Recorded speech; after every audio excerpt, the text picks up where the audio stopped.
ढेर सारी gases high temperature और हाई प्रेशर पे बाहर आती है। पानी सक करता है अंदर और इसकी बॉडी का मैकेनिज्म ऐसा है कि पानी को सक करता है और फिर उस पानी को प्रेशराइज करता है। तो मतलब नेचर में भी देखो रॉकेट प्रोपल्शन कहाँ देखने को मिल रहा है? समुद्र के अंदर। अबे जान बचाना ज्यादा जरूरी है कि पत्थर बचाने ज्यादा जरूरी है?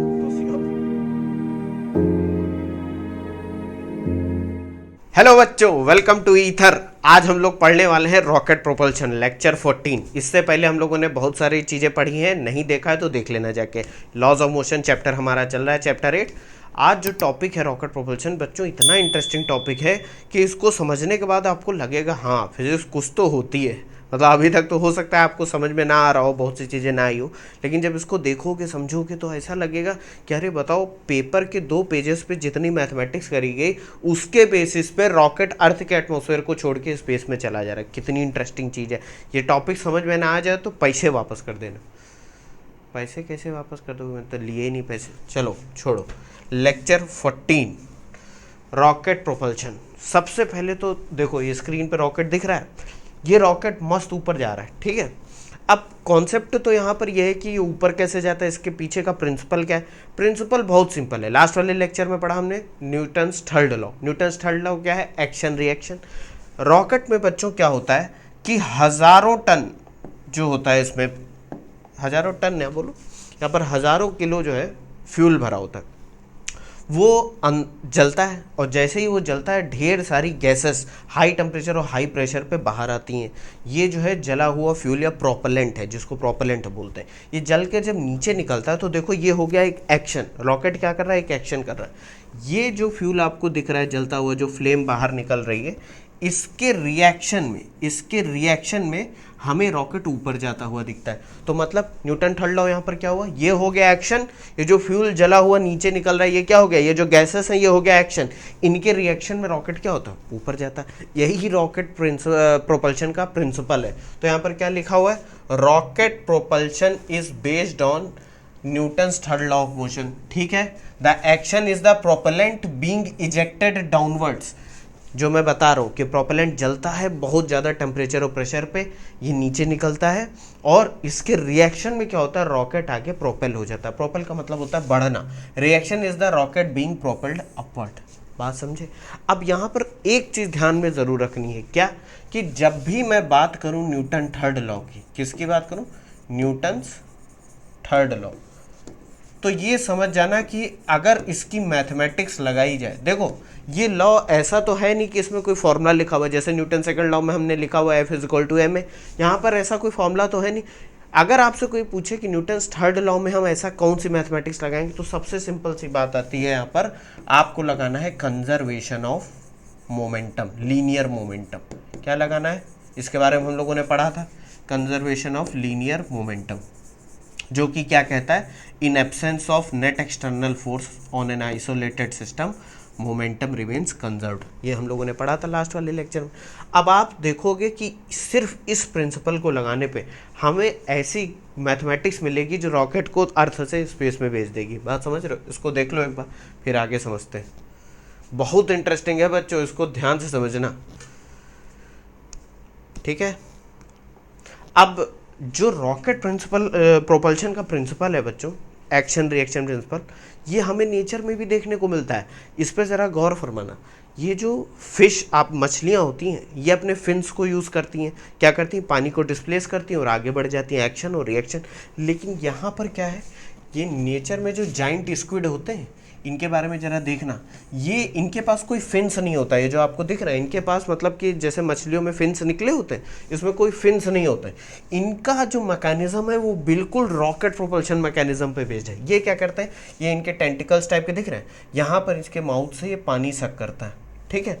पानी सक करता है अंदर और इसकी बॉडी का मैकेनिज्म ऐसा है कि पानी को सक करता है और फिर उस पानी को प्रेशराइज करता है। उस प्रेशर से ये क्या करता है? पानी को थोड़ी देर बाद बाहर फेंकता है। जैसे ही ये पानी को बाहर फेंकता है, ठीक है, ये पानी इस डायरेक्शन में जा रहा है, तो इसके रिएक्शन में ये जो स्क्विड है ये क्या होता है? आगे बढ़ जाता है। बात समझे? यहाँ पर देखो कोई फिन्स आपको दिख रहे हैं, जैसे मछलियों में होते हैं ये इस तरीके के, ये फिन्स होते हैं मछलियों में। ऐसा कुछ दिख रहा है? नहीं दिख रहा। तो ये आगे कैसे बढ़ता है? ऐसे बढ़ता है। बात समझे? और जब ये इसको आगे फेंकता है पानी को, तो ये अपने टेंटिकल्स को एक तरीके की नोजल बना देता है। नोजल समझ रहे? जैसे रॉकेट में आपने देखा होगा ये जो रॉकेट है उनमें देखा होगा ऐसे नोजल लगी होती है, ठीक है। इससे जो है आपका प्रोपेलेंट या फ्यूल जो होता है वो जल के निकलता है। तो यहाँ पर इनके कोई नोजल तो लगी नहीं हुई, ये क्या करते हैं अपने टेंटिकल्स को नोजल की तरह ऐसे बना लेते हैं। तो मतलब नेचर में भी देखो रॉकेट प्रोपल्शन कहाँ देखने को मिल रहा है, समुद्र के अंदर। बात समझ में आ रही कि नहीं, कितना इंटरेस्टिंग, देखो इसको, ठीक है। देखो आंखें खोलोगे तो अपने आसपास सब कुछ फिजिक्स ही नजर आएगी, ठीक। और बंद करे रहोगे तो कोई सब्जेक्ट नजर नहीं आएगा। आप समझते हैं रॉकेट प्रोपल्शन की मैथमेटिक्स, ठीक। सबसे पहले कुछ बातें जान लो बच्चों। रॉकेट जो होता है वो एक सिस्टम ऑफ वेरिंग मास है। जैसे कि हम लोग न्यूटन सेकेंड लॉ जब लगाते हैं तो हम लोग क्या कहते हैं भाई, ये F=m। ये हम लोगों को बच्चा याद होगा आपको, जब हम लोग न्यूटन सेकेंड लॉ पढ़ रहे थे तो हम लोगों ने जाना था कि ये तब तक अप्लीकेबल है जब तक मास कांस्टेंट है। लेकिन रॉकेट में, जैसे मैंने अभी आपको बताया कि रॉकेट में क्या होता है, रॉकेट में सैकड़ों KG, hundreds of KG of fuel जल के हर सेकंड बाहर निकलता रहता है। तो रॉकेट का मास तो कम होता रहता है ना। जैसे फ्यूल लॉन्च पैड पे है, जैसे ही वो जला उसके बाद ऊपर जाने लगा तो होता क्या है कि नीचे जो फ्यूल होता है वो जल के निकलता रहता है। तो रॉकेट का मास कम होता रहता है। ये दिवाली वाला रॉकेट देखा है आपने, लगाया ऐसे आग, उसमें वो सट से ऊपर चला गया तो उसमें भी देखो क्या होता है, उसका मास कम हो जाता है और वो तेज़ी से ऊपर जाता रहता है। तो ये तो भैया यहाँ पर अप्लाई नहीं होगा। तो कह दोगे सर तो फिर अप्लाई क्या करेंगे, हम कैसे जानेंगे। देखो हमें पहले तो ये जानना है कि हम जाने क्या। हमें जानना है कि रॉकेट को ऊपर भेजने के लिए कितना फ्यूल इसमें भरना है, किस रेट से फ्यूल को जलाना है और कितनी हमें वेलोसिटी मिल जाएगी ताकि ये अर्थ से, एटमॉस्फेयर से ऊपर चला जाए। बात समझे। तो ये तो भैया नहीं लगने वाला है। लगेगा क्या यहाँ पर, कौन सा प्रिंसिपल याद होगा, हम लोगों ने एक जनरलाइज्ड स्टेटमेंट पढ़ा था, force is equal to rate of change of momentum. Newton second law तो यही है ना, rate of change of momentum. और मोमेंटम क्या होता है, मोमेंटम होता है मास इनटू वेलोसिटी। ये सब हम लोग पढ़ चुके हैं। वेक्टर इसलिए क्योंकि वेलोसिटी एक वेक्टर क्वांटिटी, मास स्केलर है। तो मास, पहले मास को बाहर ले आओ, d/dt ऑफ वेलोसिटी, ये सब हम लोग पढ़ चुके हैं, याद होगा। आपने नहीं देखा है तो लेक्चर देख लेना जाके। इसमें हम लोगों ने प्रोडक्ट रूल लगा दिया, फिर वेलोसिटी को बाहर ले गए, dm/dt। तो कहीं ना कहीं बच्चों इसमें हमको मोर और लेस इस टाइप की कुछ इक्वेशन का यूज़ करना है। अब अभी आप सोचोगे क्या सर इतना लगा देने से आंसर आ जाएगा। बच्चों अभी इसको हम नहीं लगाएंगे, अभी इसको यूज़ नहीं करेंगे, नॉट यूज्ड नाउ, ठीक। अभी हम समझेंगे कि रॉकेट इक्वेशन होती क्या है। इसको देखो एक बार, इसमें क्या देखना है, मैंने आपको समझा दिया जो समझाना था, ठीक है। ये देखो भारी भरकम नाम आ गया। ये बच्चों फिजिसिस्ट का नाम है, सियोलकॉस्की। ये नहीं बोल पा रहे हो तो बस समझ जाओ, सियोलकॉस्की रॉकेट इक्वेशन। जो रॉकेट इक्वेशन है उनको बनाने वाले जो फिजिसिस्ट थे कॉन्स्टेंटिन सियोल्स्की, वो सोवियत यूनियन के थे, उन्होंने बनाया था। क्या मस्त कॉन्सेप्ट यूज़ करा बच्चों, मज़ा आ जाएगा। एक बंदा ये आपको दिख रहा है, ये बेसिकली बंदा क्या है, ये बोट पर बैठा हुआ है, ठीक। एक तरीके की नाव पे खड़ा हुआ है ये बंदा। और इस नाव पे इसने क्या करा, कहीं गया होगा सैर सपाटे पे, तो इसने थोड़े से पत्थर इकट्ठे कर लिए, छोटे छोटे पत्थर। और अब क्या है कि ये कहीं मस्ती में धुंध होगा तो इसके पास जो पैडल होते हैं, ओर जो होता है जिससे पानी को धक्का देता है, वो कहीं गिर गए हैं इसके। अब ये बीचों बीच नदी में या समुद्र में फंसा हुआ है और इसको किनारा जो है समुद्र का या नदी का वो सामने ही दिख रहा है कुछ दूरी पर। लेकिन अब ये सोच रहा है मैं जाऊं कैसे, मैं हाथ से तो पैडल कर नहीं पाऊंगा, इतना पानी नहीं डिस्प्लेस कर पाऊंगा कि आगे बढ़ जाऊं। तो इसके दिमाग में एक आइडिया आता है। इसने क्लास 12th तक पढ़ाई कर रखी थी, इसको पता है कंजर्वेशन ऑफ मोमेंटम का एक प्रिंसिपल। ये कहता है कि मेरे पास पत्थर तो बहुत सारे हैं, बहुत सारे पत्थर हैं, अगर मैं एक काम करूं। इसको याद आता है कि भैया एक बुलेट और गन का एग्जाम्पल सर ने दिया था कि जब भी बुलेट आगे जाती है तो उसके रिकॉइल में गन भी पीछे जाती है। तो अगर मैं ये जो पत्थर हैं इनको तेज़ी से जितनी तेज में फेंक सकता हूँ, इसको फेंकूँ नदी में, तो होगा क्या, ये तो मोमेंटम गेन करेगा इस डायरेक्शन में, mass into velocity. Conservation of momentum कहता है, या न्यूटन थर्ड लॉ कहता है कि इसके एक्शन में मुझे एक रिएक्शन मिल जाएगा और मैं आगे बढ़ जाऊंगा। ये बच्चों कॉन्सेप्ट बोला जाता है द बोट कॉन्सेप्ट। इसी सिंपल से कॉन्सेप्ट को इन्होंने यूज़ करा रॉकेट इक्वेशन डिराइव करने के लिए। क्या बताया इन्होंने, अब ध्यान से समझना, जब ये बंदा क्या करेगा, ऐसे एक पत्थर उठाएगा छोटा सा, इसको, अब छोटा सा मतलब इतना छोटा भी नहीं, वरना उसमें इतना मोमेंटम आ ही नहीं पाएगा कि इसको धक्का दे दे। तो ये क्या करेगा, मान लो इतना बड़ा पत्थर है इसके पास, बहुत सारे पत्थर हैं, ज़्यादा बुद्धि मत लगाना, इसको उसने धक्का दे दिया तेजी से, जितनी तेज फेंक सकता था उतनी तेज फेंका। तो उसने देखा जैसे ही इसने उसको फेंका ये आगे बढ़ गया, फिर इसने एक पत्थर उठाया, फिर उधर फेंका, फिर आगे बढ़ गया। ऐसे करते करते करते करते मस्त किनारे पर पहुंच गया और उसकी फिजिक्स काम आ गई। बात समझे कि नहीं? तो कहोगे सर पत्थर तो बेकार गया। अबे जान बचाना ज़्यादा ज़रूरी है कि पत्थर बचाने ज़्यादा ज़रूरी? तो सियोल्स की रॉकेट इक्वेशन क्या कहती है कि analysis of rocket propulsion is based on conservation of momentum principle. यहाँ पर जैसे कि हमने बताया, जब उधर मोमेंटम दोगे, नेट मोमेंटम जब ये खड़ा हुआ है रेस्ट पे है, तो नेट मोमेंटम, इनिशियल मोमेंटम कितना है? 0।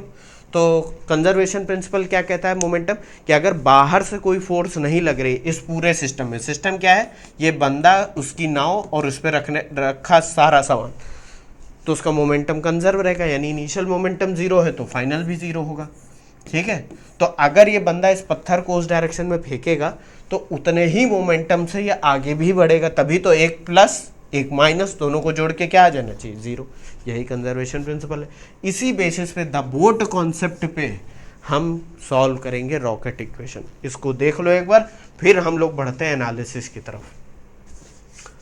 कितना इंटरेस्टिंग है, मज़ा आ जाएगा। ठीक है, देख लिया। अब देखो यहाँ पर पहली बात, फिजिक्स में मैंने पहले ही बताया था कि कोई ज़रूरी नहीं कि शुरुआत में ही तुम सारी चीज़ें मान लो किसी एनालिसिस करते वक्त, कि भाई रॉकेट है तो रॉकेट पे वेट लग रहा होगा, रॉकेट का ग्रेविटी लग रही होगी, उस पर अर्थ पे है तो उस पर बहुत सारी विंड फोर्सेस लगेंगी, भाई हवा में, हवा को चीरते हुए जा रहा है तो उस पर हवा का भी फोर्स लगेगा।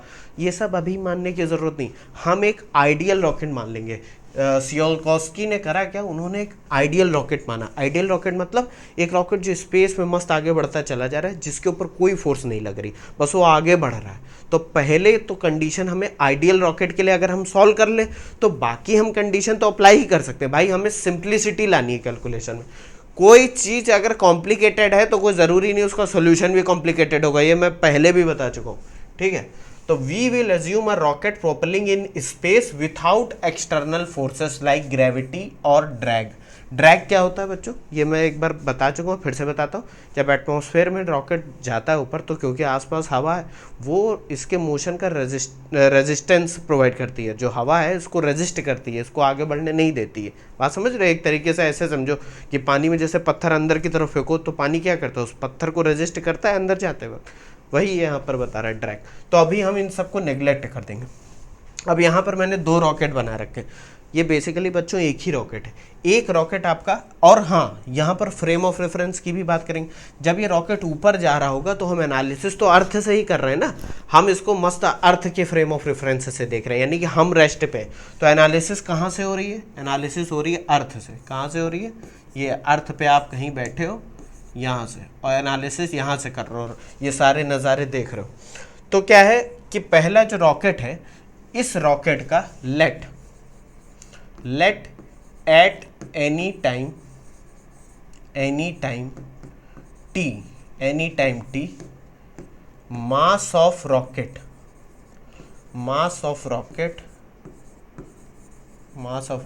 Is m। आप कहोगे सर इसमें क्या मान लिया? मान लेते हैं किसी पर्टिकुलर टाइम पे, ये जो पहला केस है, पहला केस क्या है, किसी पर्टिकुलर टाइम t पर इसका मास है m और ये वेलोसिटी v से आगे जा रहा है। ठीक है, v वेलोसिटी से आगे जा रहा है विथ रिस्पेक्ट टू कहाँ? विथ रिस्पेक्ट टू ग्राउंड, मतलब ये इसकी एब्सोल्यूट वेलोसिटी। ठीक है, और रॉकेट का बच्चों जो मास होता है, मास m, ये क्या क्या होगा? ये होगा mass of rocket plus mass of fuel. अब देखो भाई, ऑब्वियस सी बात है, रॉकेट ऊपर जा रहे हो तो इसके अंदर कोई तो फ्यूल होगा ना, कोई तो पेट्रोल केरोसिन भरा होगा। भाई ऑब्वियस पेट्रोल केरोसिन नहीं भरा होता, मैं एक बात बता रहा हूँ। तो ये जो मास m है, इसमें रॉकेट के स्ट्रक्चर का मास है, मतलब ये जितना भी इसमें लोहा वोहा लगा रखा है, प्लस अंदर जो इसके अंदर फ्यूल भरा है उसका मास है। तो m में क्या है? Mass of rocket plus mass of fuel. Mass of rocket को बच्चों बोलते हैं ड्राई मास। ये सब मुझे अभी बताने की ज़रूरत है नहीं आपको इस लेवल पे, लेकिन फिर भी मैं बोलता हूँ ड्राई मास मतलब सूखा हुआ मास, यानी कि फ्यूल नहीं है इसमें, ठीक। चलो वो सब छोड़ देते हैं, और mass of rocket plus mass of fuel दोनों ले लो तो उसको वेट मास बोलते हैं, ये सब छोड़ दो, ये समझ गए। फिर मैं क्या बता रहा हूँ, let at the rocket is moving with velocity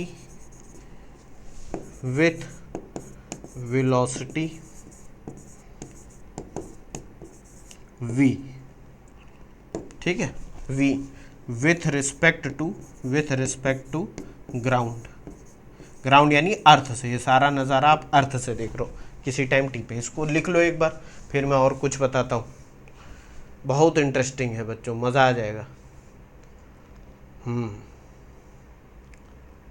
कह दो कि सर आप बताना क्या चाह रहे हो इतनी देर से, समझ में तो सब कुछ आ रहा है, लेकिन क्या चाहते क्या हो, अभी सब समझ में आएगा बच्चों, चिंता ना करो, ज़रा फ्यूल बना दूं मैं जलता हुआ। अब देखो बच्चों, दूसरा केस क्या है कि रॉकेट तो हमें दिख गया कि भैया ये रॉकेट खड़ा है, ये हवा में कहीं है, एक पर्टिकुलर इंस्टेंट पे हमने फ्रीज कर दिया, लेकिन अब इसको आगे कैसे बढ़ाएंगे। बोट पे तो वो बंदे के पास पत्थर थे, वो पत्थर को फेंक दे रहा था, इस रॉकेट के पास क्या है, इस रॉकेट के पास है फ्यूल, ये फ्यूल को बर्न करेगा और अपनी नोजल से पीछे की तरफ छोड़ देगा, बात समझ रहे हो कि नहीं, इस तरीके से पीछे की तरफ छोड़ देगा यहाँ पर, ठीक है।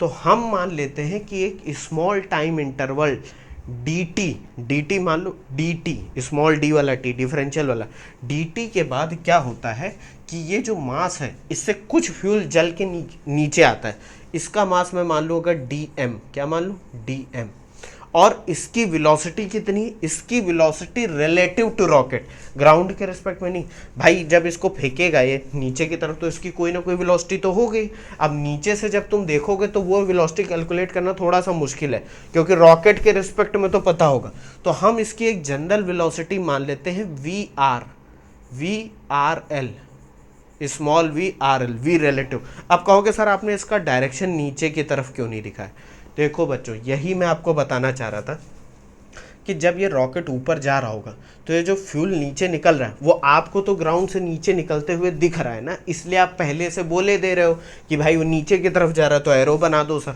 लेकिन मैं कह रहा हूँ कि अगर आपने एरो बना दिया तो आप जब अभी मैकेनिक्स लगाओगे तो थोड़ा कंफ्यूज हो जाओगे, तो हम एक जनरल स्टेटमेंट ले लेते हैं कि भैया ये मास निकल गया और इसकी वेलोसिटी कितनी है, वी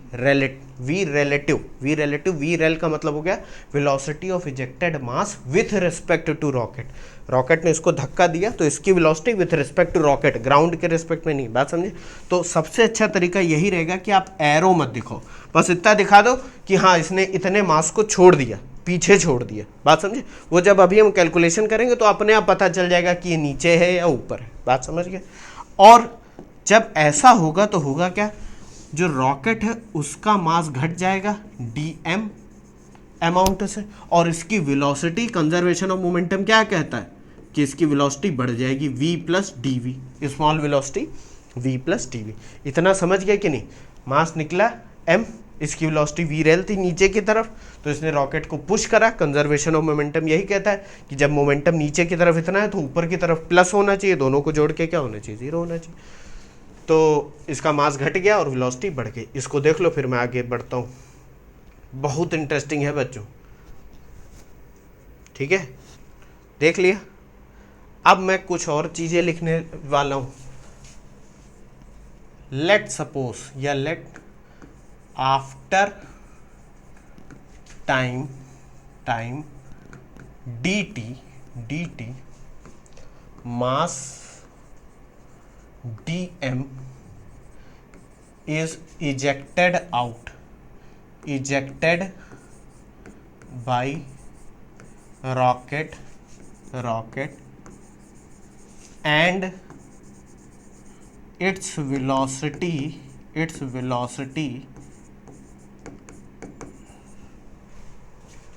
is increased की स्पेलिंग गलत लिख दी, is increased to v plus D V, ठीक है, v प्लस डी वी होगी, ठीक। मास ऑफ रॉकेट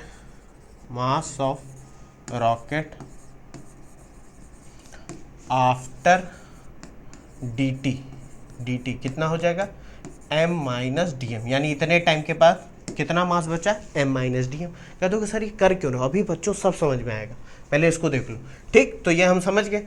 और हमने क्या देखा, हमने कहा वी रेल क्या है, स्मॉल वी रेल, ये स्मॉल है बच्चों, ये बड़ा दिख रहा होगा, ये स्मॉल वी रेल है। वी रेल क्या है, ये है velocity of ejected mass relative to rocket. ठीक है, मतलब ये ग्राउंड के रेफरेंस पे नहीं है, बात समझे कि नहीं। तो अब जरा हम इस फिगर पे दोबारा चले जाते हैं। अब सारी एनालिसिस किस पे करनी, इन दोनों फिगर पे करनी है हमको, फर्स्ट और सेकंड। यानी पहले वाले सिनारियो में हमने रॉकेट को बस एक इंस्टेंट पे देखा, दूसरे इंस्टेंट पे जैसे ही देखा हमने देखा कि उसने एक मास को पीछे छोड़ा और वो आगे बढ़ गया। ठीक, तो अब इन दोनों पे हमें मैकेनिक्स अप्लाई करनी है। कंजर्वेशन ऑफ मोमेंटम क्या कहता है कि क्योंकि हमने मान लिया है कि रॉकेट पे कोई एक्सटर्नल फोर्स नहीं है, ये एक आइडियल रॉकेट है, ना ही ग्रेविटी है ना ड्रैग। कह दोगे सर अर्थ पे तो ग्रेविटी होगी, बच्चों वो सब बाद में अभी अप्लाई कर देंगे, पहले समझ जाओ क्या कहना चाह रहा हूँ। तो सिस्टम क्या है यहाँ पर, सिस्टम मतलब वो सिस्टम जो चिल्लाते रहते हो वो नहीं, सिस्टम यहाँ पर रॉकेट और उसका फ्यूल दोनों ही है। मतलब अगर मैं एनालिसिस करूँ तो जिसके ऊपर मैं अटेंशन अपनी लगाऊंगा वो क्या होगा, रॉकेट और उसके अंदर का फ्यूल। तो पहले वाले केस में तो ये है सिस्टम, दूसरे वाले केस में सिस्टम क्या है, रॉकेट प्लस इसका फ्यूल, ये दोनों मिल के एक सिस्टम बने हुए, क्योंकि भाई ये हिस्सा निकला तो रॉकेट से ही। बात समझ गए कि नहीं। तो अब मैं यहाँ पर क्या लिखने वाला हूँ, बात समझना, क्या लिखने वाला हूँ। पहले तो हमें एक काम करना है कि भैया ये जो तुमने सारा, जब सब कुछ तुम ग्राउंड से कैलकुलेट कर रहे हो तो इसकी वेलोसिटी को रिलेटिव वेलोसिटी क्यों ले लिया है, इसकी वेलोसिटी को भी ग्राउंड के रिस्पेक्ट में लो। तो पहले तो हम वही कर लेते हैं। तो क्या करेंगे, यहाँ पर क्या लिखने वाला हूँ, वी रेल की वैल्यू क्या होगी, वी रेल रिलेटिव वेलोसिटी का कॉन्सेप्ट याद आ रहा होगा। रिलेटिव वेलोसिटी किसकी है, ejected mass relative to rocket. तो ये हो जाएगा velocity of ejected mass, ejected mass की वेलोसिटी को वी कह देता हूँ with respect to ground, minus velocity of rocket with respect to ground. ये हो जाएगा कि नहीं, आपने रिलेटिव वेलोसिटी के कॉन्सेप्ट में पढ़ा है। तो velocity of ejected mass with respect to ground क्या होगा, ये हो जाएगा we rel plus V R G, हो जाएगा कि नहीं। और since V R G velocity of rocket with respect to ground क्या है, जब वो डीएम नीचे निकल आया, v प्लस डी वी है कि नहीं है। Therefore velocity of ejected mass with respect to ground, इसको मैं ऐसे लिख भी देता हूँ वरना आप लोग कंफ्यूज हो जाओगे। Velocity of ejected mass with respect to ground, ये कितनी हो जाएगी, ये हो जाएगी, अगर मैं इसको वी ई जी को V rel plus V R G लिखूँ तो ये हो जाएगी V E comma G is equal to we rel, rel यानी relative, plus V plus D V. समझ गए कि नहीं, कह दोगे सर हाँ समझ गए। तो इतना आपको ये समझ गए तो कुछ बचा नहीं है अब। ठीक है, देख लो इसको एक बार शुरुआत से, फिर आगे बढ़ते। कह दोगे सर आपने निकाली क्यों, रिलेटिव वेलोसिटी तो दे। बच्चों पता है ये आप कह सकते हो कि सर आपको डायरेक्ट यहाँ पर यही मान लेना था कि ग्राउंड के रिस्पेक्ट में इसकी कुछ वेलोसिटी थी, रिलेटिव वेलोसिटी क्यों आपने मान। बच्चों होता क्या है कि जब भी हम क्वेश्चन सॉल्व करते हैं या रियल लाइफ में भी, ये वेलोसिटी पता लगाना ज़्यादा ईजी होता है, जो रिलेटिव वेलोसिटी है रिलेटिव टू रॉकेट। बाद में हम बैक कंप्यूट कर सकते हैं रिलेटिव टू ग्राउंड। बात समझे, इसको देख लो एक बार,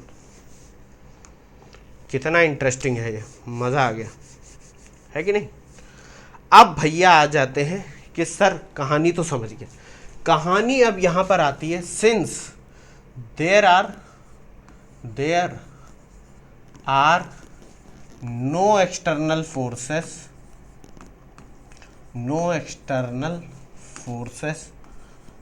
on the rocket,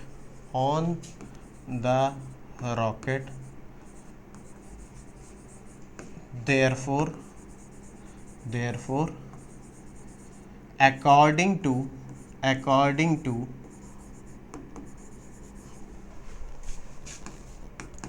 conservation conservation of momentum. Conservation of momentum क्या कहता है? इनिशियल मोमेंटम यानी टाइम टी पर जो मोमेंटम है is equal to final momentum यानी जब मास इजेक्ट हो चुका है। किसका? पूरे सिस्टम का, पूरे सिस्टम का। बात समझो, यहां पर पहले वाले इंस्टेंट पे जब टाइम t है तो पी आई इनिशियल मोमेंटम कितना है? Mass into velocity. दूसरे वाले केस में मोमेंटम कितना होगा बच्चों बताओ? कोई कह देगा sir m minus D M into V plus D V. अरे गधों, ये तो सिर्फ रॉकेट का है, सिस्टम तो हमारा पूरा है ना। सिस्टम में क्या है? ये मास भी तो है जो बाहर निकल आया है, तो इसका मोमेंटम कौन जोड़ेगा? ये भी तो जोड़ना होगा कि नहीं? तो रॉकेट का मोमेंटम प्लस ये जो डीएम मास इजेक्ट हो गया इसका मोमेंटम। अब आपको समझ में आया होगा कि हमने इसकी एब्सोल्यूट वेलोसिटी क्यों निकाली, क्योंकि जब हम मोमेंटम कंप्यूट करेंगे तो इसका यूज करेंगे। बात समझे? तो अब मैं यहाँ पर लिखने वाला हूँ initial momentum at T, final momentum at T plus D T. यही तो इसका मतलब तो यही है। कह दोगे सर बिल्कुल यही। तो इनिशियल मोमेंटम में लिख रहा हूँ, इनिशियल मोमेंटम एक नए पेन से लिखता हूँ m इंटू वी, और final momentum m minus D m momentum of rocket v plus D v. उसकी वेलोसिटी कितनी है? बढ़ गई है, plus momentum of ejected mass. अब कुछ बच्चे यहाँ दिमाग लगाएंगे, कह देंगे सर मोमेंटम तो वेक्टर क्वांटिटी है, रॉकेट ऊपर की तरफ जा रहा है, मास नीचे की तरफ जा रहा है, तो इसमें माइनस साइन लगाना चाहिए। अरे बच्चों मैंने कहा ना, इसीलिए तो मैंने इसको नीचे जाते नहीं दिखाया।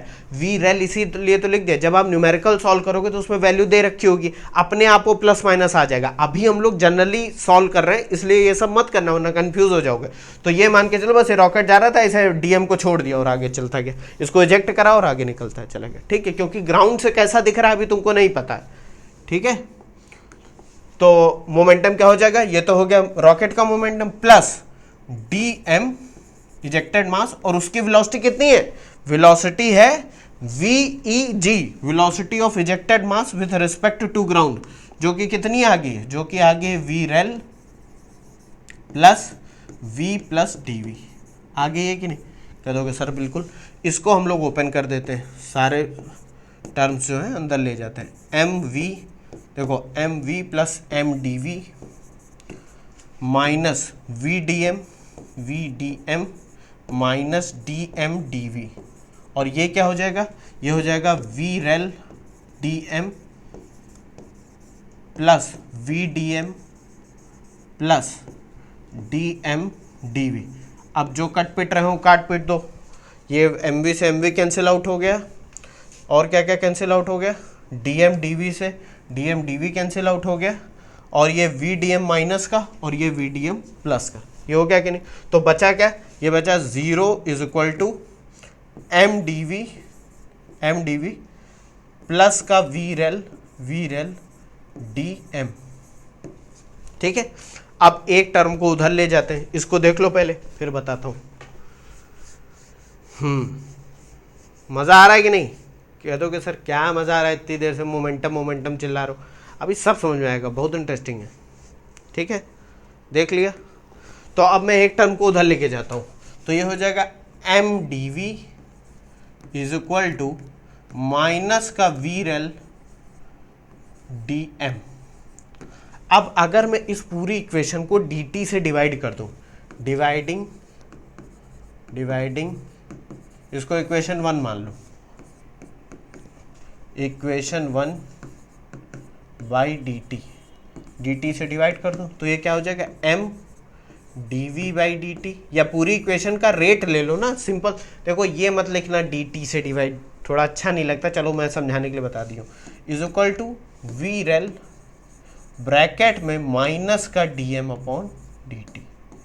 ठीक है, ये जो d we by D T है, अब आप कहोगे कि सर आपने डी टी से डिवाइड कर दिया, तो डी टी से डिवाइड करा, वी रेल बाहर क्यों ले आया, डी टी को अंदर नहीं। Let v rel is equal to constant, मतलब जिस वेलोसिटी से जो फ्यूल है वो बर्न होके नीचे आ रहा है रिलेटिव टू रॉकेट, वो कांस्टेंट है। बस क्या है, चेंज क्या हो रहा है? रॉकेट की वेलोसिटी चेंज हो रही है और जो मास निकल के आ रहा है तो यही है। इस इक्वेशन को अगर dv बाई डी टी देखा जाए, since dv by D T ये क्या हो जाएगा, ये हो जाएगा ए क्या है, acceleration of rocket, rate of change of velocity है कि नहीं है, देखो एक्सेलरेशन ऑफ रॉकेट, रॉकेट का एक्सेलरेशन है, ठीक है। तो अब ये इक्वेशन किस में कन्वर्ट हो गई, ये इक्वेशन कन्वर्ट होगी m into a is equal to we rel minus का dm अपॉन dt। अब एक बहुत अच्छी बात यहां पर लिखी हुई है, क्या लिखी हुई है, ये जो टर्म है बच्चों, इस टर्म में ये जो minus dm by D T है, ये है rate of burning of fuel या rate of fuel ejection, fuel ejection, किस रेट से फ्यूल नीचे की तरफ बाहर निकल रहा है, बात समझ रहे हो, रॉकेट से किस रेट से पर सेकंड कितना फ्यूल जल के निकल रहा है, डीएम बाई डी टी। और माइनस साइन क्यों है बच्चों, ध्यान से समझो, एम तो मास ऑफ रॉकेट है, तो माइनस बता रहा है कि जब जैसे जैसे फ्यूल निकल रहा है रॉकेट का मास क्या है, घट रहा है। तो minus sign, negative sign indicates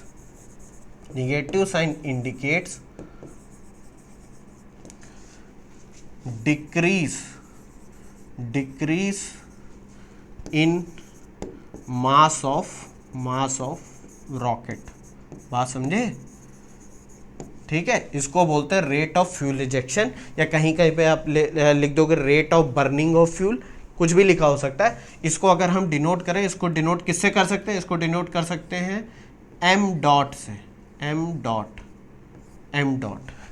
dot क्या है यहाँ पर, एम डॉट को लिख सकते हो, एम डॉट की यूनिट होगी किलोग्राम पर सेकेंड,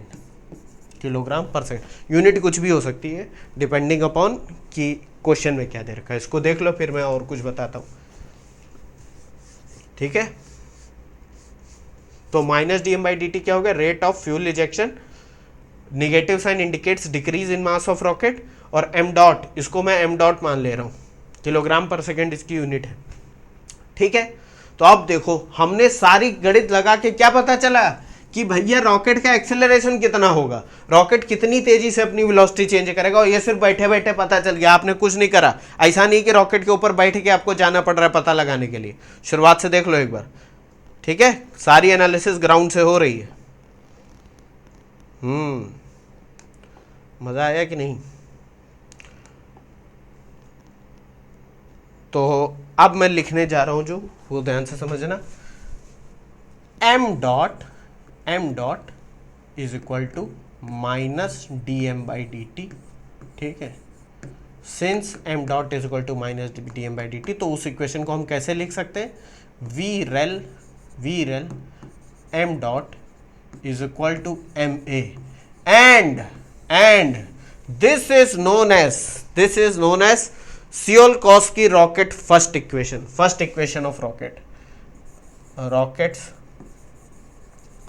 फर्स्ट इक्वेशन। कह दो क्या दूसरी भी है, क्या है, दूसरी भी है, दूसरी कुछ नहीं है, इसी को इंटीग्रेट कर दिया गया, वो सब चिंता मत करना। अरे यार क्या है, फर्स्ट इक्वेशन ऑफ रॉकेट, ठीक है, फर्स्ट इक्वेशन। और बच्चों ये जो टर्म है v rel minus D M by D t, या इसको जैसे हम लोगों ने लिख दिया है वी रेल एम डॉट, इसकी यूनिट देखो बच्चों क्या है, इसकी यूनिट क्या है, वेलोसिटी की यूनिट क्या होती है, मीटर पर सेकेंड होती है कि नहीं, और इसकी यूनिट क्या हो जाएगी, किलोग्राम पर सेकेंड। तो ये यूनिट देखो क्या आ रही है, kilogram metre per second square, और आनी भी चाहिए क्योंकि राइट साइड में क्या लिखा हुआ है, मास इनटू एक्सेलरेशन, जो कि होती है फोर्स। तो ये यूनिट भी क्या आ गई, ये भी यूनिट किसकी है, फोर्स की है। और इस फोर्स को बच्चों बोला जाता है थ्रस्ट। आपने सुना होगा कई बार, अगर किसी भी रॉकेट लॉन्च को आपने लाइव देखा है तो उसमें थ्रस्ट बोला जाता है कि the thrust produced by the rocket is this much. तो ये थ्रस्ट इसी चीज को बोला जाता है, इस क्वांटिटी को थ्रस्ट बोलते हैं, थ्रस्ट। और इसको क्या बोल सकते हैं, फोर्स, प्रोपेलिंग फोर्स, मतलब ऐसी फोर्स जो उसको आगे बढ़ा रही है या उसको एक्सेलरेट कर रही है, क्या है, प्रोपेलिंग फोर्स, ठीक है। कितनी इंटरेस्टिंग। और इसकी यूनिट क्या हो गया, फोर्स है तो ऑब्वियस ही बात है कि यूनिट क्या होगी, न्यूटन, न्यूटन में होगी। इसको जो हम लोगों ने थ्रस्ट लिखा है इसको एफ टी लिख सकते हो, एफ टी, एफ टी यानी thrust, thrust is equal to we rel minus D M by D T is equal to we rel M dot. ठीक है, ये देख लो एक बार। तो इस इक्वेशन को एक और तरीके से कैसे लिख सकते हो, कुछ तरीका वरीका नहीं है, thrust is equal to f t is equal to mass into acceleration. और ये है भी भाई रॉकेट इक्वेशन में जो हम लोग ये बोलते हैं कि जो फोर्स उसको एक्सेलरेट कर रही है वो कौन सी फोर्स है भाई, जिससे वो नीचे की तरफ मास निकल रहा है वही उसको आगे धक्का दे रहा है। तो ये मास जो निकल रहा है वो फोर्स अप्लाई कर रहा है, थ्रस्ट फोर्स, जो कि होगी मास इंटू एक्सेलरेशन के बराबर। तो अब समझे हम लोग डायरेक्ट मास इंटू एक्सेलरेशन क्यों नहीं लगा सकते थे, क्योंकि मास तो इसका कॉन्स्टेंट है ही नहीं। हाँ समझे, इंटरेस्टिंग है कि नहीं, कह दो सर इंटरेस्टिंग तो है लेकिन कुछ ज़्यादा है ज़्यादा कुछ नहीं है। अब बहुत से बच्चे कहेंगे कि सर आपने साइन क्यों नहीं लिया इसका, ये मुझे अभी भी कंफ्यूज कर रहा है कि आपने नीचे की तरफ क्यों नहीं दिखाया, और वहाँ मोमेंटम इक्वेशन जब आपने यहाँ लिखी तो यहाँ पर माइनस साइन क्यों नहीं लगाया, क्योंकि ये तो वेक्टर है तो ये नीचे की तरफ जा रहा है तो माइनस लगा। अगर बच्चों वेलोसिटी के प्लस माइनस साइन ले लेते तो बहुत कन्फ्यूज़ हो जाता है। अभी मैं बताऊँगा आपको, सब समझ में आ जाएगा। एक चीज़ और बताने जा रहा हूँ, ध्यान से सुनते रहो, ठीक है। तो हम लोगों को रॉकेट इक्वेशन मिल गई, मस्त। अब जो मैं बताने जा रहा हूँ ध्यान से समझना, रॉकेट इक्वेशन क्या लिखी हुई है, mass into acceleration is equal to we rel minus D M by D t. अब ये बताओ, minus D M by D t जो है ये तो ऑलरेडी निगेटिव है, ये निगेटिव है कि नहीं है। तो एफ टी का डायरेक्शन ऑफ एफ टी यानी थ्रस्ट का डायरेक्शन किस, नीचे की तरफ होगा या ऊपर की तरफ होगा, ये बताओ। कह दो कि सर ये तो डिपेंड करेगा कि रिलेटिव वेलोसिटी किस डायरेक्शन में। क्यों, क्योंकि देखो बच्चों, अगर मैं इस साइन को पॉजिटिव ले लूँ ऊपर जाने वाला अपवर्ड्स, और नीचे वाले को नेगेटिव ले लूँ डाउनवर्ड्स, तो आप समझना मैंने क्यों साइन नहीं लिया था, अभी पता चल जाएगा। Direction of v rel is negative, generally नीचे की तरफ ही आती है वो, ठीक है। ग्राउंड से देखोगे तब भी वो नीचे आता ही दिखेगा। अब ऑब्वियस ही बात है, कहते हो सर दिख तो रहा है वो फ्यूल नीचे की तरफ आ रहा है, हाँ तो वही होता। तो देखो ये नेगेटिव, ये दोनों मिला के क्या बन गया, positive. Direction of v rel is negative generally, so f t, या ऐसे नहीं, दैट्स वाई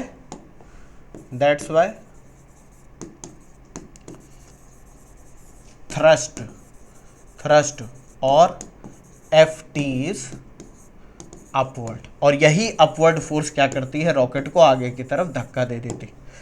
ये हो गया आपका आंसर। कह दो कि सर क्वेश्चन तो था ही नहीं, मतलब रॉकेट इक्वेशन डिराइव कर ली तुमने, बात समझ गए कि नहीं।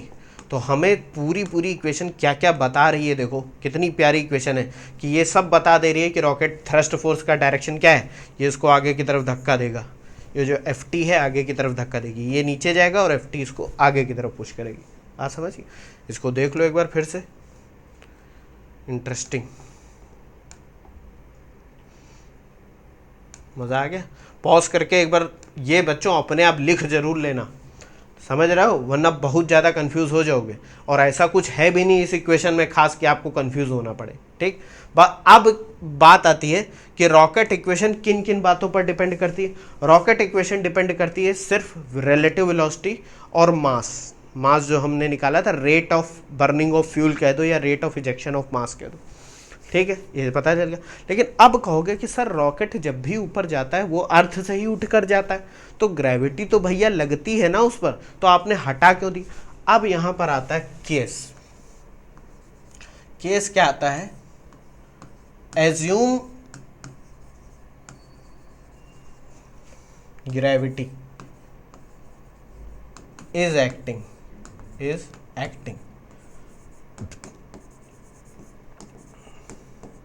Gravity is acting. आप कह दो कि सर ग्रेविटी तो आप मान ले रहे हो लेकिन इस पर ड्रैग भी तो लगता है, वो सब नहीं मानेंगे बच्चों, वो अभी मत मानना क्योंकि फिर ज़्यादा कंफ्यूज हो जाओगे। अभी इस लेवल पे जो 12th क्लास के लिए इतना बहुत है तुम्हारे लिए। क्या मान लेंगे, इसके ऊपर ग्रेविटी लग रही है, ठीक है, नीचे की तरफ जी लग रहा है, ठीक, बात समझिए।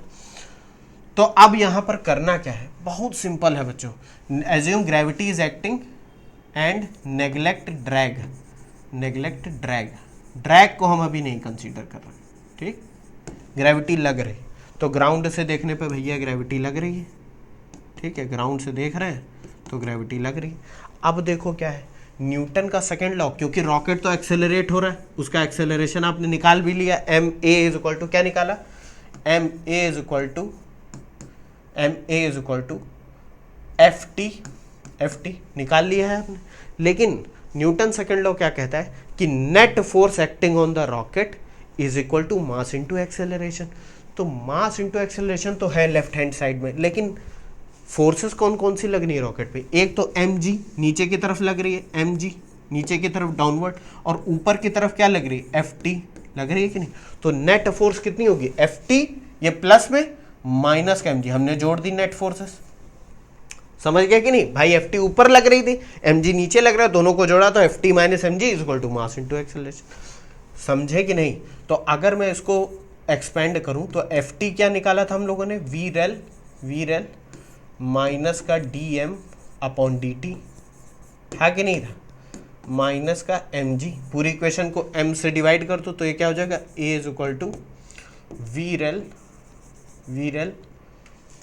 ब्रैकेट में ये क्या हो जाएगा, माइनस का डी एम अपॉन एम, ठीक है, माइनस का जी।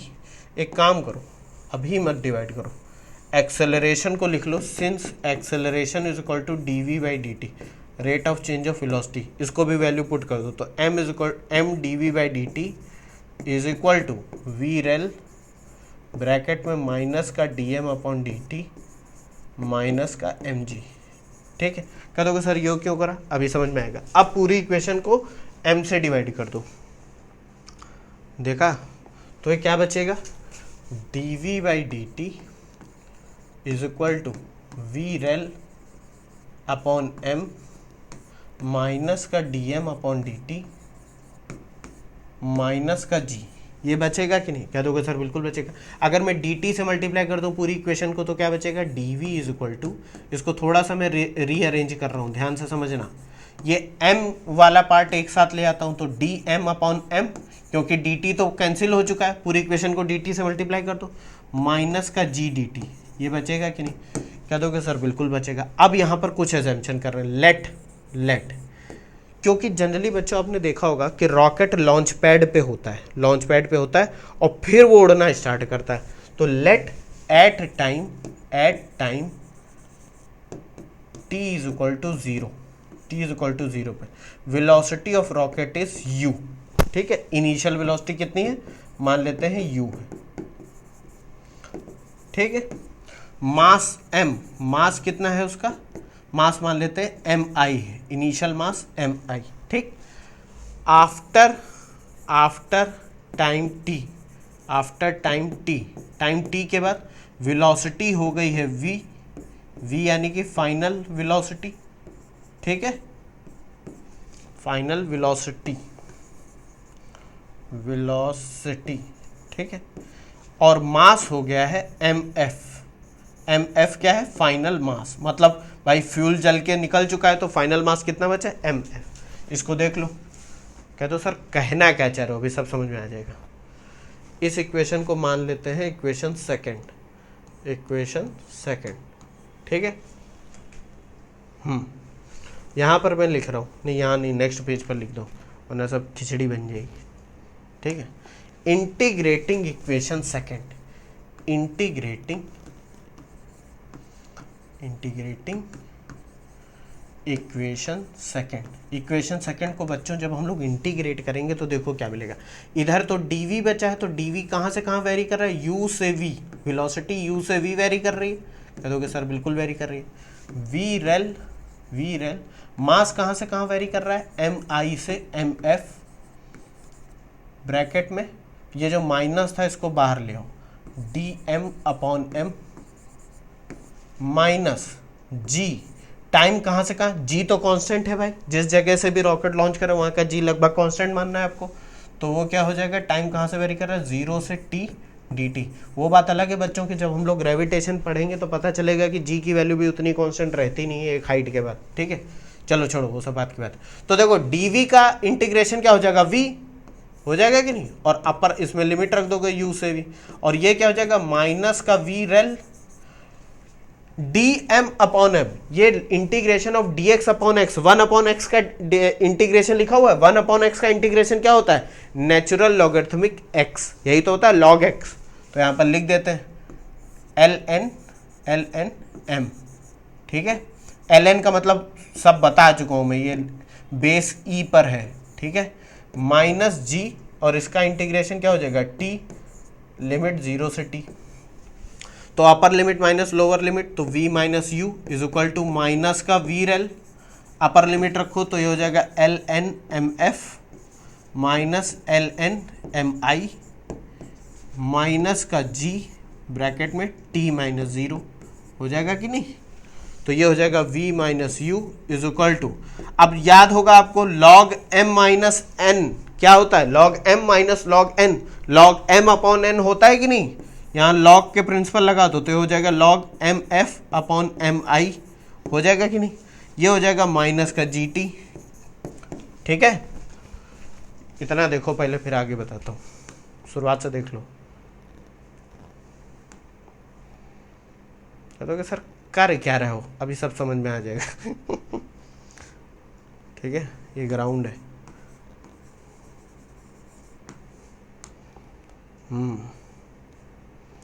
कितना मजेदार है। अब यहां पर बस करना ये है बच्चों, सब हो गया, अब ज़्यादा टेंशन मत लो। ये जो माइनस साइन था बच्चों, ये माइनस जो साइन है, आपको एक प्रिंसिपल और पता होगा लॉग का, कि log m to the power n क्या होता है, n लॉग m। तो अगर मैं इस माइनस साइन को इस पूरे लॉग के ऊपर ले जाऊं तो बात तो वही है ना। देखो मैं यहाँ पर क्या लिखने जा रहा हूँ, यहाँ पर लिखने जा रहा हूँ, यहाँ पर बता देता हूँ, सिंस ये सब पता है आपको, ln की m की power n is equal to क्या होता है, n लॉग m, तो n को ऊपर भी तो ले जाया जा सकता है, तो वहाँ पर भी, यहाँ पर भी मैं वही कर रहा हूँ। ये जो माइनस है, ये -1 लिखा हुआ है, इसको मैं इसके ऊपर ले जाता हूँ, तो ये क्या हो जाएगा, ये हो जाएगा v minus you v rel ln mf upon mi की पावर -1 माइनस जी टी। कह दोगे सर ये करने की ज़रूरत क्या है, अभी सब पता चलेगा। v minus u is equal to, अब माइनस का मतलब क्या होता है, ये ऊपर वाला नीचे आ सकता है, नीचे वाला ऊपर जा सकता है भाई। -1 का पावर, ये अगर x मान लो तो ये क्या लिखा हुआ है, x की पावर -1, x की पावर -1 यानी 1 अपॉन x, तो mi ऊपर चला जाएगा, mf नीचे आ जाएगा, तो ये हो जाएगा v rel ln mi upon mf minus g t. u को उधर ले जाओ, u माइनस जी टी, सब रीअरेंज कर दिया, plus v rel ln mi upon mf। वाह भैया, इसको बच्चों बोलते हैं सेकेंड रॉकेट इक्वेशन, ठीक है। कह दोगे सर क्या बात है।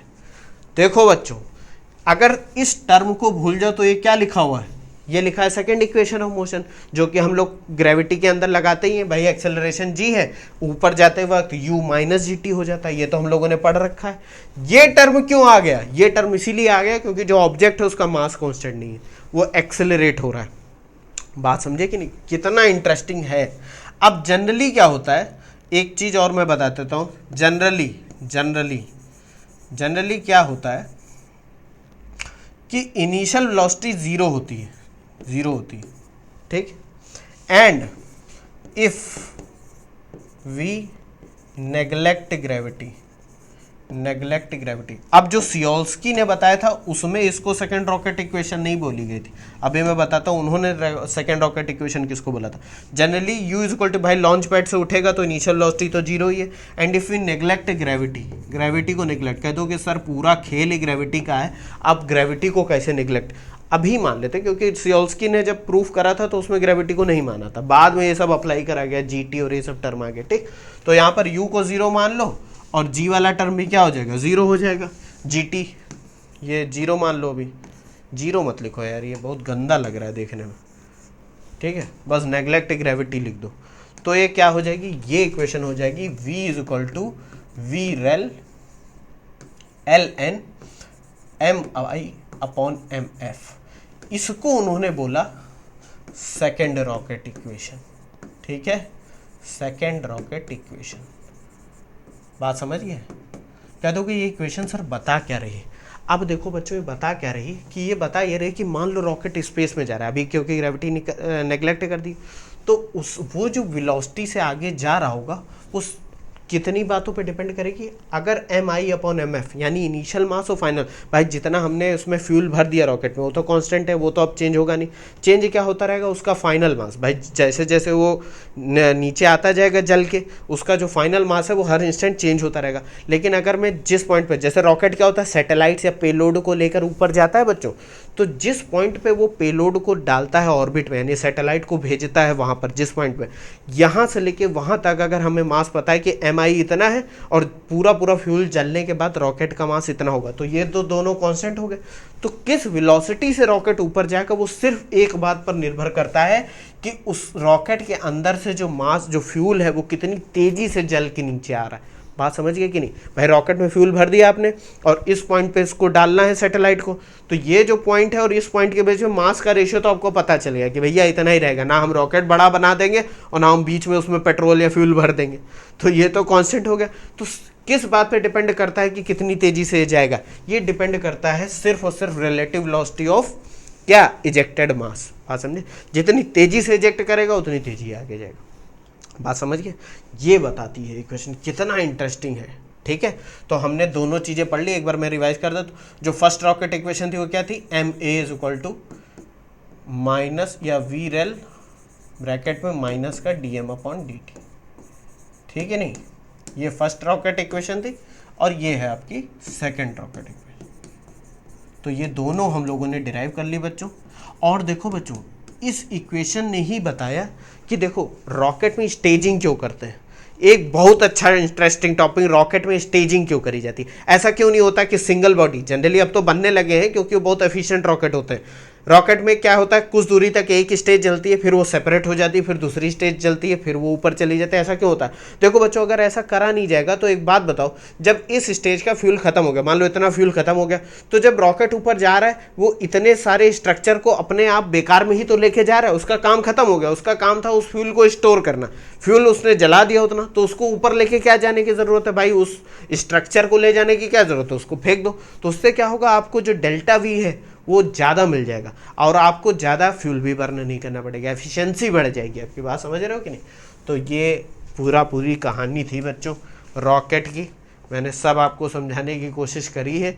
एक बार इस वीडियो को दोबारा देख लेना, अगर नहीं समझ में आया जल्दी 1.5 या 2x पे जितने भी आपका मर्जी करे। ठीक है, एक बार इसको शुरुआत से देख लो। यहाँ से मैं जल्दी पेज पलट रहा हूँ, आप पॉज करके लिख लेना अगर नहीं लिखा है तो। जब मैं समझाता हूं तो तुरंत मत लिखने लगा करो, पहले समझ लिया करो फिर जल्दी लिख लो, उसमें टाइम कम लगेगा। वरना क्या होगा, अब मैं समझा रहा हूं आप लिख रहे हो, समझा रहा हूं लिख रहे हो, तो उससे क्या होगा, आपको समझ में कम आएगा, आप क्योंकि लिखने में ज़्यादा बिजी हो। पहले पूरा समझ लिया करो और फिर उस स्लाइड पर जाके लिखते रहा करो। बाकी नोट्स तो मैं दे ही दूंगा, चैप्टर एंड होने तो सारे नोट्स मिल जाएंगे आपको। ठीक है, कहीं भटकने की ज़रूरत है नहीं आपको। इंटरेस्टिंग था कि नहीं था? कहोगे सर बिल्कुल था। बच्चों रॉकेट इक्वेशन पे हम लोग एक काम करेंगे, एक न्यूमेरिकल भी सॉल्व करेंगे हम लोग, लेकिन मैं सोच रहा हूँ इस लेक्चर में नहीं सॉल्व करते हैं, हम लोग नेक्स्ट लेक्चर में सॉल्व करते हैं, वरना बहुत लंबा हो जाएगा लेक्चर। फिर तुम लोग ये कर ही लेते हैं, इतना बड़ा है नहीं, बहुत छोटा सा। ये देखने में इतना बड़ा लग रहा है, क्वेश्चन बहुत सिंपल है, फॉर्मूले तो आपको सब पता ही है। क्या कह रहा है, a rocket set for vertical firing weighs 50 kg। कहोगे सर सिर्फ 50 किलो का रॉकेट है? अरे मान लो छोटा सा रॉकेट है।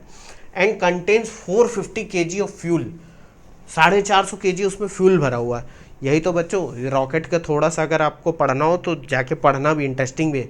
रॉकेट का 95-96% जो मास होता है उससे फ्यूल ही होता है, बाकी सब स्ट्रक्चर लोहा और जो पेलोड होता है वो होता है। ठीक है, 450 kg ऑफ फ्यूल उसमें है। It can have a maximum exhaust velocity of 2 kilometre पर सेकेंड। अब बच्चों ये एग्जॉस्ट वेलोसिटी पता है क्या है? ये वी रेल है। ये क्या है? V rel. तो मैं यहाँ पर फिर से लिख देता हूँ, वी रेल को एग्जॉस्ट वेलोसिटी भी बोलते हैं। कुछ भी बोले वो सब समझ में आ ही जाएगा आपको।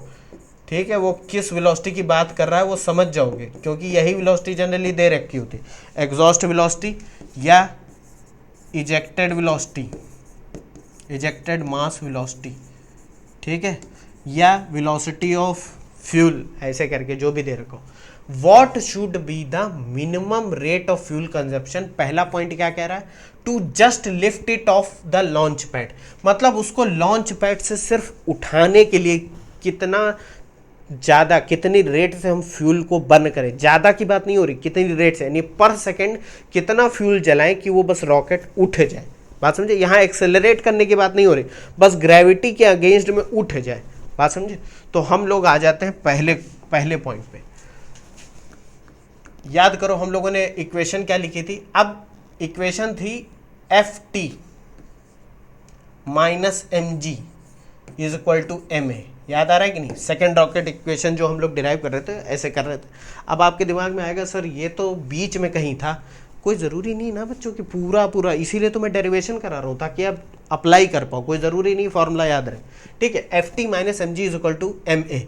अब यहाँ एक्सेलरेशन की बात नहीं कर रही, रॉकेट आपका लॉन्च पैड पर रखा हुआ है, अभी एक्सेलरेशन की बात नहीं हो रही, इसको बस उठाना है, तो इस पे जो थ्रस्ट लग रहा है एफ टी, वो इतना होना चाहिए कि इसके वेट को काउंटर कर दे, एम जी को, एम जी के अगेंस्ट में इतना ज़्यादा फोर्स लगे कि उसको काउंटर कर दे। तो इस एम ए की अभी यहाँ पर ज़रूरत नहीं है, क्योंकि सिर्फ लिफ्ट होने की बात कर रही है, बात समझ रहे हो। तो हम यहाँ पर ये लिख सकते हैं एफ टी थ्रस्ट, भाई ऑब्वियस ही बात है, खुद थोड़ा दिमाग लगाओ कि जितना उसका वेट है उतना ही फोर्स मिनिमम लगेगा तभी वो उठ पाएगा। तो थ्रस्ट इज इक्वल टू क्या हो जाएगा, एम जी, वेट, थ्रस्ट क्या है अभी हम लोगों ने पढ़ा, v rel minus D M by D T, है कि नहीं, is equal to m g. M क्या है, अब minus D M by D t कितना दे रखा है, ये हमें निकालना है, ये हमें क्या करना है, कैलकुलेट करना है। इसको हम लोग ये भी बोल सकते हैं एम डॉट लिख दो तो ज़्यादा सही है, ठीक। एम क्या है, एम है mass of rocket, mass of rocket, और मास ऑफ रॉकेट क्या होगा, mass of rocket is equal to 50 plus 450, भाई जो ड्राई मास है उसका प्लस जो फ्यूल है, मास ऑफ रॉकेट का मतलब होता है इसका वेट मास, वेट मास का मतलब मास ऑफ ड्राई रॉकेट यानी बिना फ्यूल का प्लस मास ऑफ फ्यूल, तो ये आ जाएगा 500 kg, आ जाएगा कि नहीं, 500 kg। और निकालना क्या है, वी रेल दे रखी है, यानी एग्जॉस्ट वेलोसिटी कितनी दे रखी है, वी रेल हमें दे रखी है 2 किलोमीटर पर सेकेंड, कितनी, 2 किलोमीटर पर सेकेंड, किलोमीटर पर सेकेंड को मीटर पर सेकेंड में कर देंगे तो ये हो जाएगी 2000 मीटर पर सेकेंड। ये सारी वैल्यू इसमें रख दो, और जी की भी वैल्यू दे रखी है, take g is equal to 9.8 metre per second square, तो मैं वैल्यू सारी रख देता हूँ, ठीक है। तो ये कितना हो जाएगा, 2000 into minus D M by D t को एम डॉट लिख दूँ, rate of burning of fuel is equal to m g, m हो गया 500 इंटू 9.8। इसको बच्चों जब तुम सॉल्व करोगे तो एम डॉट की वैल्यू आ जाएगी, इसको मैंने कैलकुलेट करा था, आप कैलकुलेट कर लेना, 2.45 किलोग्राम पर सेकेंड, 2.45 किलोग्राम पर सेकेंड। ये आ गया बच्चों rate of burning of fuel या रेट ऑफ फ्यूल कंजम्पशन, पहला वाला part, to just lift it off the launching pad.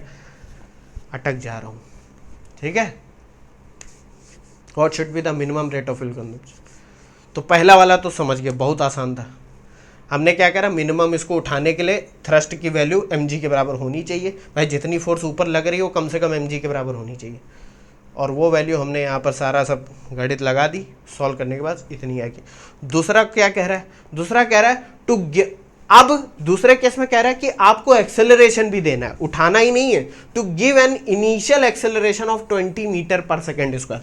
तो ये जो इक्वेशन में mg की जगह ma भी था, हमें वो भी लेकर आना है, तो जरा सॉल्व करते हैं इसको।